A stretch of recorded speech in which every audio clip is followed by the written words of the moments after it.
Hello दोस्तों, मैं महेंद्र विक्रम सिंह आप सभी का अपने यूट्यूब चैनल लाइव क्लासेस में स्वागत करता हूं। वर्ष 2019 और 20 के दौरान घटे महत्वपूर्ण घटनाओं की मैं श्रृंखला आपके समक्ष लाने जा रहा हूं। तो पहला क्वेश्चन शुरू करते हैं। प्रश्न नंबर 1, नोबेल पुरस्कार 2019 कितने क्षेत्र में दिए गए हैं? ए 6 क्षेत्रों में, बी 5 क्षेत्रों में, सी केवल 1, डी इनमें से कोई नहीं। नोबेल पुरस्कार प्रत्येक वर्ष 6 क्षेत्रों में दिए जाते हैं, परंतु 2018 में साहित्य का नोबेल पुरस्कार नहीं दिया गया था, जो 2019 में ही दिया गया है। तो नोबेल पुरस्कार की विषय में थोड़ा सा देख लेते हैं। सन 1901 में रसायन विज्ञान के वैज्ञानिक अल्फ्रेड नोबेल के वसीयतनामे के अनुसार स्वेरिजेस बैंक ऑफ स्वीडन द्वारा ये पुरस्कार प्रत्येक वर्ष 5 क्षेत्रों में शुरू किए गए थे, लेकिन 1969 में इसमें अर्थशास्त्र का क्षेत्र भी जोड़ा गया। वह 5 क्षेत्र साहित्य, शांति, रसायन, भौतिकी, चिकित्सा एवं शरीर विज्ञान थे, जिनमें ये प्रत्येक पुरस्कार दिए जाते थे। ये सभी पुरस्कार स्वीडन में स्वेरिजेस बैंक में दिए जाते हैं। केवल शांति का नोबेल पुरस्कार नॉर्वे की राजधानी ओस्लो में दिया जाता है। 2019 में नोबेल पुरस्कार में भारतीय मूल के अभिजीत बनर्जी शामिल थे, जिन्हें अर्थशास्त्र का पुरस्कार उनकी पत्नी एस्थर डफलो एवं माइकल क्रेमर के साथ दिया गया था। माइकल क्रेमर अमेरिका के रहने वाले थे, इन्हें एस्थर डफलो फ्रांस की रहने वाली हैं। शांति का नोबेल पुरस्कार बहुत इम्पोर्टेंट है, जिसे 2019 में अबी अहमद, जो इथोपिया के प्राइम मिनिस्टर थे, जिन्हें दिया गया है, याद कीजिएगा, शांति का नोबेल पुरस्कार इनको दिया गया था। इसके अलावा चिकित्सा, भौतिकी और साहित्य तथा के क्षेत्र में दिए गए पुरस्कार हैं।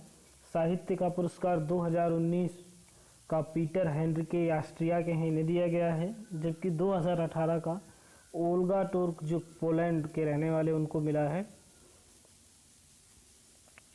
97 वर्ष की अवस्था में नोबेल अवार्ड गुड एनफ सर्वाधिक उम्र वाले व्यक्ति हैं, जिन्हें प्रदान किया गया है, जबकि सबसे कम उम्र में नोबेल प्राइज़ पाने वाले व्यक्ति मलाला यूसुफजई हैं। इनसे पहले लॉरेंस ब्रेक थे, जो भौतिकी से संबंधित थे। मलाला यूसुफजई के साथ भारतीय मूल के या भारत के कैलाश सत्यार्थी को शांति का पुरस्कार मिला था 2014 में। एशिया और भारत के पहले पुरस्कार प्राप्तकर्ता साहित्य के क्षेत्र में रविन्द्रनाथ टैगोर जी थे, जिन्हें 1913 में नोबेल पुरस्कार मिला था। ठीक है, दूसरे को, तो इसका आंसर ए सही होगा। दूसरा प्रश्न पढ़ते हैं। ज्ञानपीठ पुरस्कार 2019 किसे दिया गया था? Option A Leela Darjaguri, option B A K Namboodiripad, option C Amitabh Ghosh, option D Nasira Sharma. तो ये ज्ञानपीठ पुरस्कार, आंसर इसका होगा सी, अमिताभ घोष जी को दिया गया था। इसके विषय में बात करते हैं। ज्ञानपीठ पुरस्कार की शुरुआत 1965 में हुई थी। ये ज्ञानपीठ अकादमी द्वारा दिया जाता है, जिसके तहत 11 लाख रुपए की धनराशि मिलती है। यह पहला पुरस्कार जी शंकर कुरूप को दिया गया था। ये मलयालम भाषा के लेखक थे, जिन्हें की प्रसिद्ध रचना आंडा कुजाई थी। वर्तमान 2019 में 54वें क्रम का यह पुरस्कार दिया गया है। अमिताभ घोष बंगाल के हैं। पहली बार किसी अंग्रेजी भाषा की पुस्तक को ये सम्मान दिया गया है। इससे पहले यह पुरस्कार 53वें क्रम का कृष्णा सोबती को दिया गया था। 2020 में 55वां ज्ञानपीठ पुरस्कार ए के नंबूदरीपाद जी को दिया जाएगा। तो इसका आंसर सी हो जाएगा। ऑप्शन ए जो लीलाधर जगुड़ी हैं, इन्हें व्यास सम्मान दिया गया था 2018 में।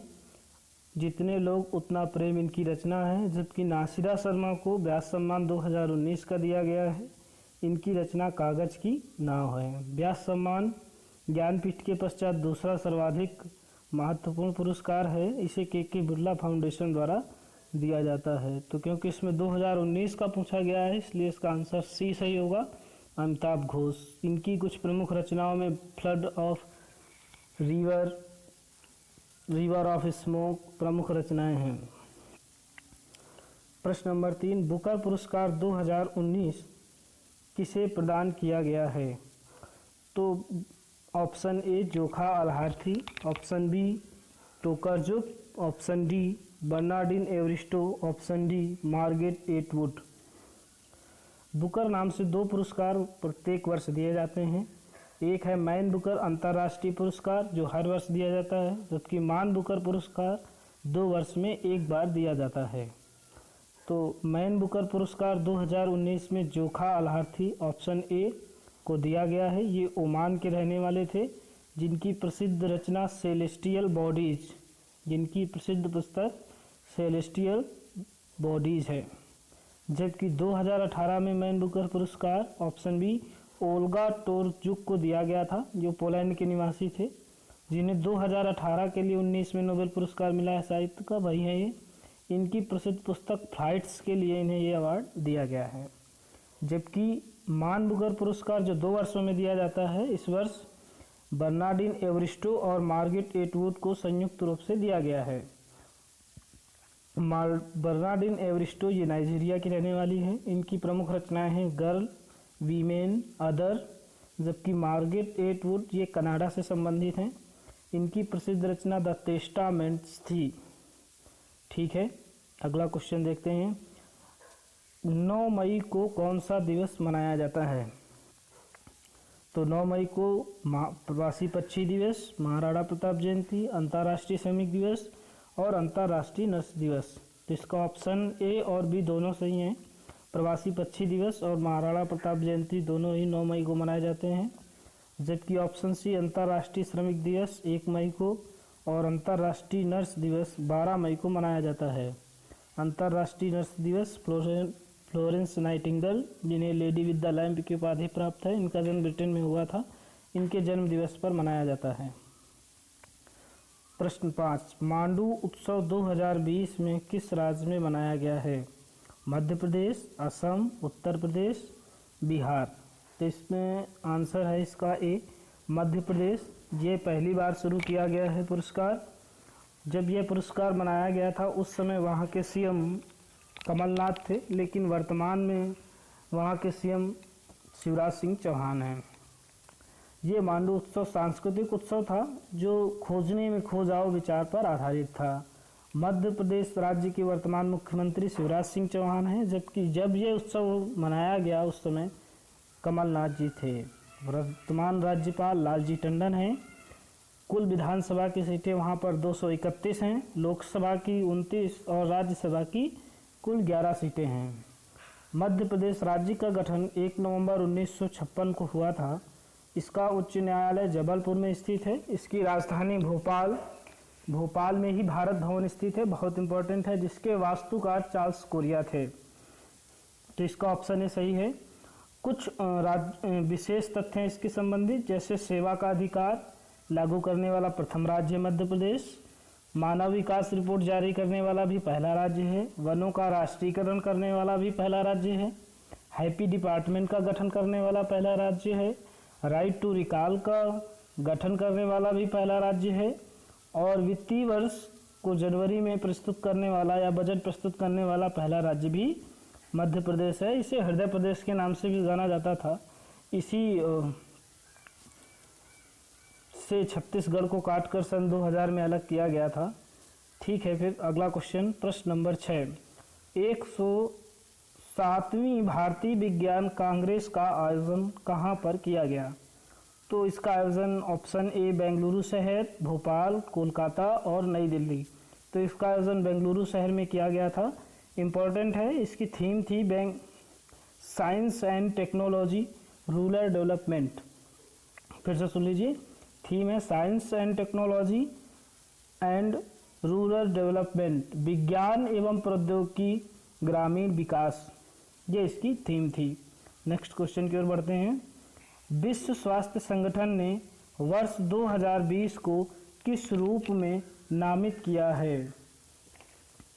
अंतर्राष्ट्रीय जल वर्ष के रूप में, नर्स एवं मिडवाइफ के रूप में, अंतर्राष्ट्रीय स्वच्छता दिवस के रूप में, अंतर्राष्ट्रीय मृदा वर्ष के रूप में। तो इसका आंसर बी सही होगा, अंतर्राष्ट्रीय नर्स एवं मिडवाइफ के रूप में। 12 मई को अंतर्राष्ट्रीय नर्स दिवस मनाया जाता है, आपने पढ़ रखा है। विश्व स्वास्थ्य संगठन, ये विश्व की एक महत्वपूर्ण स्वास्थ्य की सेवा की सबसे बड़ी संस्था है, जिसका गठन 1948 में हुआ था। इसका मुख्यालय जिनेवा में स्थित है। प्रश्न नंबर 8 में देखते हैं, संगीत कला निधि पुरस्कार 2019 किसे मिला? जी बबीता रायडू, अरुणा साई राम, जी सौम्या, गीता मित्तल। संगीत कला निधि पुरस्कार के विषय में बात करते हैं। ये कर्नाटक संगीत के लिए दिया जाता है।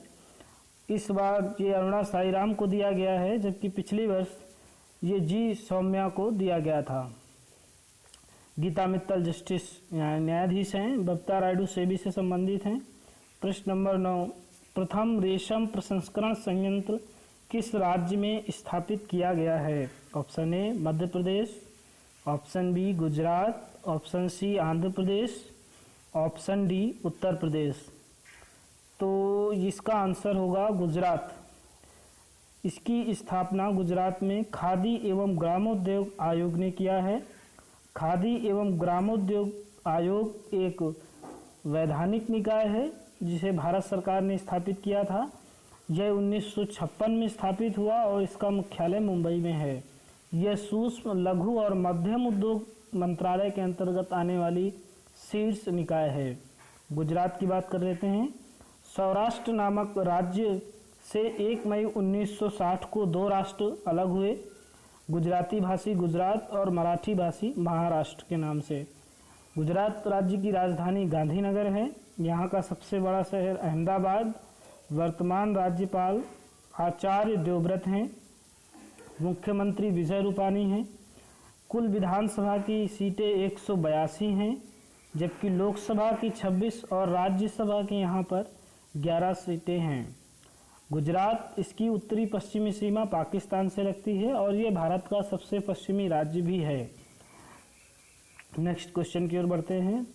नागरिकता के खिलाफ कानून पारित करने वाला प्रथम राज्य कौन सा है? एनआरसी जो एक्ट आया था उसके खिलाफ किसने पहला कानून पारित किया या पारित करने वाला राज्य कौन सा था? तो वो केरल था। नेशनल रजिस्टर ऑफ सिटीजनशिप जो असम में आया था, उसी को लेकर भारत सरकार ने एक एक्ट पारित किया था। उसी के विरोध में केरल ने इसे पारित किया है। नेक्स्ट क्वेश्चन है, एटीएम से नगद निकालने में भारत का कौन सा स्थान है? तो भारत का स्थान इसमें दूसरा है। पहले स्थान पर चाइना है नगद निकालने में। एटीएम का पूरा नाम ऑटोमेटेड टेलर मशीन है। भारत में